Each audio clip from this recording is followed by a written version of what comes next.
MD Sohel জানতে চাইছেন কোরবানির গোশত ফ্রিজে রাখা যাবে কিনা। হ্যাঁ, কোরবানির গোশত ফ্রিজে রাখতে পারেন, কোনো অসুবিধা নেই।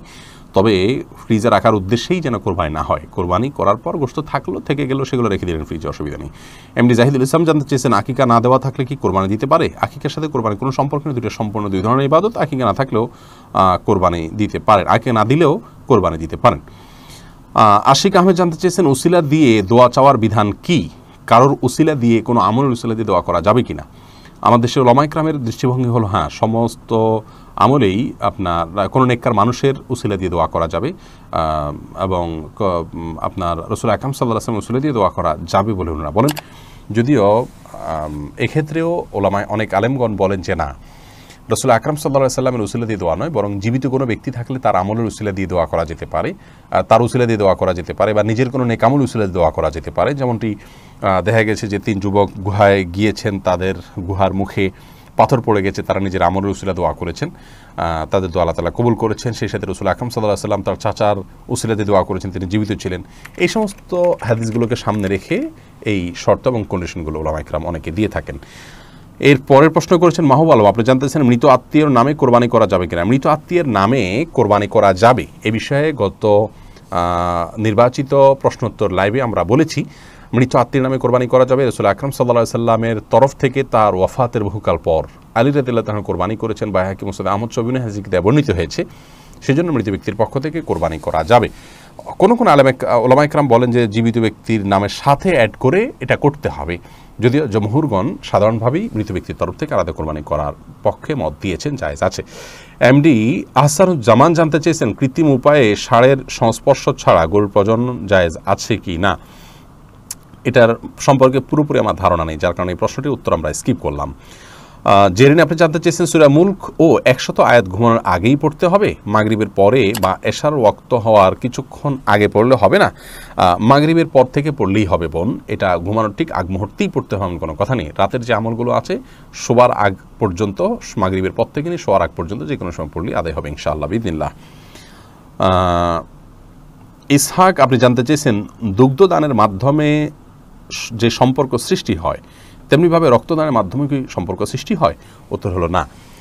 দুধ পান করার মাধ্যমে দুধ মা, দুধ বাবা, দুধ ভাই, দুধ বোনের যে সম্পর্ক সৃষ্টি হয়, আপনি কাউকে ব্লাড দিলেন, আপনার ব্লাড কারোর শরীরে চলে গেল, এরপরে তার সাথে আপনার এরকম ভাই বোনের সম্পর্ক বা সন্তান পিতার মতো সম্পর্ক, এরকম কোনো সম্পর্ক হয় এমনটি নয়, বরং দুটি সম্পূর্ণ দুই বিষয়। শুধু দুধের মাধ্যমেই, তাও নির্দিষ্ট সময় যখন দুধ পান করবে 2 বছরের মধ্যে, তখনই শুধুমাত্র এই সম্পর্কটা তৈরি হবে, রক্তদানের মাধ্যমে সেটি হবে না। লিমা আক্তার জানতে চেয়েছেন তাহাজ্জুদের নিয়ত করে সবসময় ঘুমাই, কিন্তু তাহাজ্জুদ আদায় করতে পারি না, এটা কি আমার গুনাহের কারণে আমি বঞ্চিত? বোন লিমা, এর মানে হলো আপনার নিয়তটি খুব বেশি বলিষ্ঠ নয়, আপনার নিয়ত খুব বেশি শক্তিশালী নয়, আপনাকে সুদৃঢ় নিয়ত করতে হবে, আপনার ইচ্ছাকে আরও শক্ত করতে হবে, এবং সম্ভাব্য সকল পন্থা অবলম্বন করতে হবে ভোর রাতে আপনার ঘুম ভাঙার জন্য। এর সবচেয়ে কার্যকর পন্থা হলো এশার সাথে সাথে শুয়ে যাওয়া, খুব দ্রুততার সাথে শুয়ে যাওয়া, যাতে করে পর্যাপ্ত ঘুম হয়ে যায়, আপনার উঠতে সুবিধা হয়। সেই সাথে অন্য যারা তাহাজ্জুদ পড়েন তাদের সাহায্য নিতে পারেন, তারা ফোন করে আপনাকে ডেকে দিলেন ইত্যাদি। আর নিজের চেষ্টা করা, সাধনা করা, এটাই হলো মূল বিষয়। আল্লাহ রাব্বুল আলামিন আপনার নিয়ত এবং আপনার সিরিয়াসনেস শুধু দেখবেন। আপনি যদি পরিপূর্ণভাবে সেটি ব্যয় করেন, তাহলে ইনশাআল্লাহ সবসময় আপনি উঠতে পারবেন না এমনটি তো হবেই না, বরং কিছু সময় না কিছু সময় আপনি অবশ্যই উঠতে পারবেন। এরপরে মাজারুল ইসলাম জানতে চেয়েছেন হারানো টাকা কি করব? মালিককে অনেক খোঁজাখুঁজির পরেও পাই নাই। যদি পরিমাণ অনেক অল্প হয়, আপনি গরিব হলে আপনি নিজে খেয়ে ফেলতে পারেন অথবা অন্য কাউকে দান করে দিতে পারেন। আর যদি অনেক বেশি হয়, তাহলে যথেষ্ট খোঁজাখুঁজি করার পর, যথাযথ উপায়ে খোঁজাখুঁজি করার পর, বিজ্ঞপ্তি দেওয়ার পর, আশেপাশে ঘোষণা দেওয়ার পর, কোনোভাবে পাওয়া না গেলে পাওয়ার আশা ছেড়ে দিলে আপনি এই টাকাটা কোনো গরিব দুঃখীকে দান করে দিতে পারেন। আপনি নিজে অভাবী হলে আপনি নিজেও এটা ভোগ করতে পারেন, তার পক্ষ থেকে সওয়াবটা তার পক্ষে যুক্ত হবে ইনশাআল্লাহ। আহমেদ বিল্লাস আপনি জানতে চেয়েছেন আমি অনেক দিন বিনা টাকায় ট্রেন ভ্রমণ করেছি, এখন আমার করণীয়কে কিভাবে পরিশোধ করতে হবে? এখন ট্রেনের টিকিট করে ছেড়ে ফেলবেন, ট্রেনে চড়বেন না, সরকারের ঘরে টাকাটি জমা হয়ে যাবে। বিশেষ করে স্ট্যান্ডিং টিকিট সেগুলো কিনে নিতে পারেন, কিনে ওই পরিমাণ টাকার টিকিট কিনে আপনি ছেড়ে ফেলে দিলে সরকারের ঘরে টাকা জমা হয়ে গেল, আপনার দেনা পরিশোধ হয়ে গেল। ফাহিম বিনতে ফারুক জানতে চেয়েছেন পুরুষের আনাগোনা থাকার সম্ভাবনা থাকলে নেকাব পরে নামাজ পড়া যাবে কিনা? জি অবশ্যই, নেকাব পরে সাধারণ অবস্থায় নামাজ পড়া যাবে না, কারণ নবী সাল্লাল্লাহু আলাইহি ওয়াসাল্লাম চেহারা ঢেকে সালাত পড়তে নিষেধ করেছেন এবং নারী পুরুষ সকলের জন্য সেটি সমানভাবে প্রযোজ্য। কিন্তু কোনো ক্ষেত্রে যদি এমন হয় যে আপনি এমন জায়গায় সালাত আদায় করছেন এখানে অন্য পুরুষরা আসা যাওয়া করার প্রচণ্ড সম্ভাবনা আছে, তাহলে সেক্ষেত্রে আপনি নেকাব পরে সালাত আদায় করতে পারবেন, যেহেতু এটা বিশেষ ওজর রয়েছে।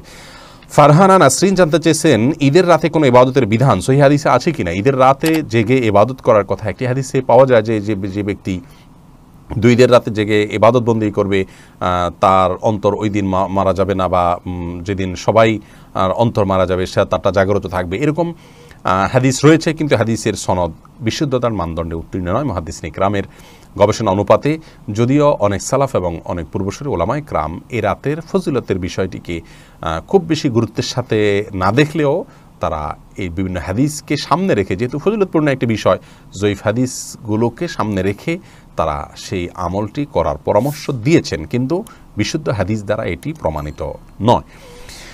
রিফাত আহমেদ শাওন আপনি জানতে চেয়েছেন, আমার বাবা আমাকে তার 18 কাঠা সম্পদ থেকে 9 কাঠা সম্পদ লিখে দিয়েছেন, কিন্তু আমার মা ও বোন বাকি আছেন।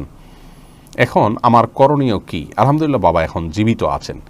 বাবা আপনাকে 18 কাঠা সম্পদ থেকে 9 কাঠায় লিখে দিয়েছেন এবং আপনার নাম দেখে আমি অনুমান করছি আপনি নিশ্চয়ই একজন ছেলে, কিন্তু আপনার মা বোন বাকি আছেন। তো এরকম পরিস্থিতিতে আপনার বাবা শুধুমাত্র আপনাকে সম্পদ দেওয়া উচিত হয়নি, যেহেতু আপনার বোন আছেন তাকেও আপনার হারে তাকে দেওয়া উচিত ছিল।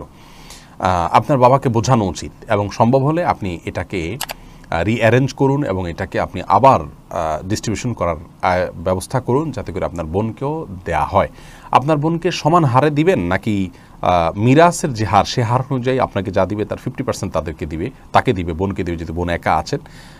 তো সেটা নিয়ে মত পার্থক্য আছে স্কলারদের মধ্যে। আমরা আপনার বাবাকে আপনার বোনকেও যেন দেয়া হয়, দুটি যে কোনো একটা ফলো করে, অর্থাৎ আপনার সমান সমান হুবহু অথবা মিরাসের হিসাব অনুযায়ী অর্ধেক। তবে আমি ব্যক্তিগতভাবে প্রথম মতটিকে বেশি শক্তিশালী মনে করছি এই মুহূর্তে, অর্থাৎ আপনাকে যা দিয়েছেন বোনকেও তা দেওয়া উচিত, কারণ এটা উপঢৌকন, এটা মিরাস নয়। অতএব নবী সাল্লাল্লাহু আলাইহি সাল্লাম বিভিন্ন হাদিসে তার বিভিন্ন সাহাবীদেরকে বলেছেন যেন সন্তানদের মধ্যে হাদিয়া বা উপঢৌকন দেওয়ার ক্ষেত্রে সমতা বজায় রাখা হয়, সেটি লঙ্ঘন হয়েছে। সেটি যেন আপনার বাবা পুনর্বিবেচনা করেন, সেটির জন্য তাকে আপনি পরামর্শ দিবেন এবং আপনার জায়গা থেকে আপনি এক্ষেত্রে সহযোগিতাপূর্ণ ভূমিকা অবতীর্ণ হবেন। তবে আপনার মাকেও সমান হারে দিতে হবে এমনটি আবশ্যক নয়। উপঢৌকন সব সম্পদ না দিয়ে কিছু সম্পদ দিলেন আর কিছুটা মিরাসের জন্য থাকলো, সেটি ভালো সন্দেহাতীতভাবে। আনিসুর রহমান আপনি জানতে চেয়েছেন, একটি জামে মসজিদ ভেঙে অন্য জায়গায় তা তৈরি করা যাবে কিনা। কোনো জায়গায় যদি মসজিদের জন্য ওয়াকফ করে থাকেন জমিদাতা, তাহলে হানাফি মাযহাব অনুযায়ী ওই জায়গাটা কিয়ামত পর্যন্ত মসজিদ হিসাবেই ফিক্সড হয়ে যাবে। ওইটা যদি কোনো কারণে ব্যবহার অনুপযোগী হয় তাহলে ওইটাকে সসম্মানে হেফাজত করে রাখতে হবে, কিন্তু ওইটাকে মসজিদ ছাড়া অন্য কোনো কিছুতে রূপান্তর করা যাবে না।